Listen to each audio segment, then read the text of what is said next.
তারপর বল। হ্যাঁ ভাই, তুই তো অনেক দিন পর এলি রে।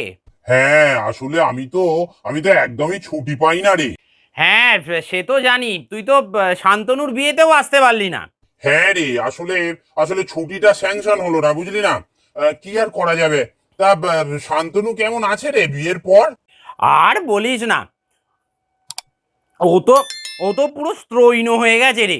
হ্যাঁ, বহুকে যা ভয় পায় না। হ্যাঁ, কি বলবো তোকে। সে কি? তুই কি করে জানলি রে? আরে আর বলিস না, সেদিন ক্লাবে তাস খেলছিলাম, তো ওর বউ হঠাৎ করে একবার ফোন করেছে। আর দেখে কে, ও তো সুসুর করে সঙ্গে সঙ্গে চলে গেল, বুঝলি না। তা তুইও কি বৌদিকে ভয় পাস নাকি রে? কে? কে, আমি? তুই না সত্যি, আরে কি যে বলিস তুই। বাবা, মা তোমায় ডাকছে। কেন, কি হয়েছেটা কি? মা বলল আর গল্প না করে তাড়াতাড়ি বাসনটা মাজো। মা কিন্তু খুব রেগে আছে। সে কি রে, বল, এক্ষুনি যাচ্ছি। তুই ভাই একটু বস, হ্যাঁ। আমি আমি এক্ষুনি আসছি, বুঝলি।